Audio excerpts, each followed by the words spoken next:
Ladies and gentlemen, your favorite Zionizer. Read the shirt and weep, ladies and gentlemen. Get it at thetravelingclad.com. The merchandise is out and fresh. We are continuously talking about this ceasefire right now as the news has breaking. It seems that Monday at dawn, this is the newest update that I got from the Jerusalem Post, Monday at dawn, so just in about 24 hours or so, the first batch of hostages are supposed to be released, and that is the first 20 hostages that are alive.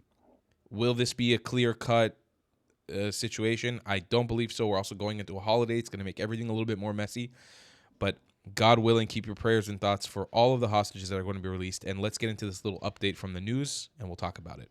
As the hostage families await an update on the return of their loved ones, Hamas police are back on the streets of Gaza. The terror group said yesterday it would redeploy security forces and reassert its authority along the Gaza Strip. President Trump yesterday warned the terror group to uphold the ceasefire. They knew the retribution would be tremendous, unsustainable. It would have been unsustainable. It would have been complete obliteration, and they didn't want that. And nobody wants it at this point. They want to get on with, rebuilding the entire Middle East. It's not only Gaza; it's going to be the entire Middle East. Let's bring in John Hanna, former National Security Advisor to Vice President Dick Cheney. So what do you think the chances are, John, that Hamas upholds this agreement? Well, the signs aren't good, John. As soon as the Israelis began to pull back from that line of control, these guys came out of their tunnels to reassert their control over the population in Gaza, to settle scores with anybody that they thought had tried to cross their authority.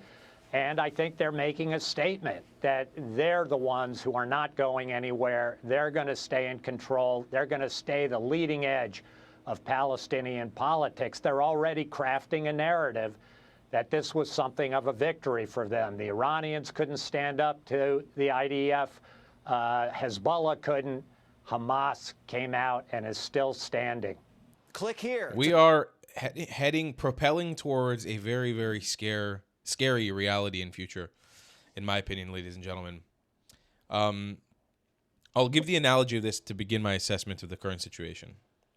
It does not make any sense to me in any way to be releasing 2,000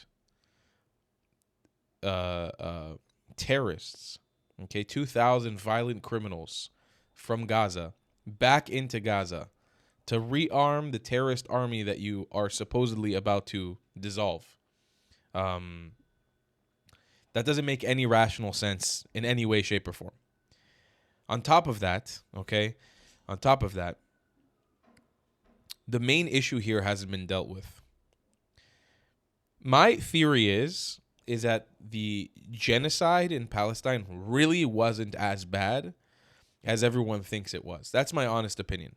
Now, this isn't me discounting the horrors that these people experienced in the last year being in a war zone, but they still maintained a supply of iPhone 17 Pros. They still were able to keep lions and monkeys alive. Do you understand what I'm pointing at here? You couldn't do that in an actual concentration camp or during an actual genocide. If you were actually starving, you cannot keep a small population of lions alive. It doesn't work like that. So my theory is that they didn't actually learn this lesson. And what you're going to see is that a majority of Palestinians are going to stand with Hamas right after this, and they will have learned absolutely nothing.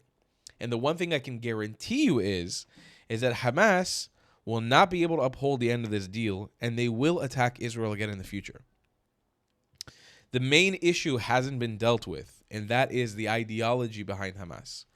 If you try to remove Hamas from the Palestinian populace, you are stupid. This John guy who was just speaking on Fox News, not to disrespect him, but he says that he thinks that most Palestinians will be able to look around at Gaza and say, this wasn't a good idea. That's not true. They suffered, but this is the world that they have created for themselves. They have been taught that this is how reality works. We suffer, we die, we breed, we kill our children and send them to die for the resistance, for muqawama. because anything is important, more important than letting Israel survive. We have to destroy Israel. It's brainwashed into every single woman, man, and child in there. You're going to see celebrations. You're going to see terrorism. You're going to see Gazans murder each other, and the international community will say nothing. Zero. And the most damning and disappointing thing about all of this is that if this international coalition that is supposed to, and somehow in phase 2, remove Hamas from power is unsuccessful, which they 99% will be unsuccessful, because how do you remove an ideology of the populace from the population? There's not a lot of ways to do that besides genocide, ethnic cleansing, or re-indoctrination camps, which will risk the lives of American, Saudi, Qatari, Turkish soldiers. They're not going to risk the lives. They've never cared enough to risk the lives of their soldiers. So we're barreling towards a very, very dark reality and a reignition of this war. My biggest fear amongst all of this is that what we're guaranteeing is a future where more hostages are taken, more Palestinians needlessly have to die, and most importantly, more Israelis needlessly have to die. And that's just a very sad, useless reality. There's no point in it. How about, with all the sacrifice we've done, let's take care of what we need to take care of now. I fear that that's not the game of 3D chess we're playing, because from everything I've read, Trump has made certain security guarantees to the Turkish and Qataris that this war will absolutely not reignite. And that means Hamas is confident. They know they can do and get away with anything they want to right now. And they essentially have a guarantee that the war is over. It's a mistake. But anything to bring back the hostages at this point. There's not a good ending to this story for all of us, for the Palestinians, for the Israelis. This is going to end badly. I just hope, I hope we can sort it out. I don't know how, though. I'll see you guys in the next one. I love you long time. Goodbye, Klats. Have you struggled with repping your Zionism in style? Well, boy, do I have a solution for you.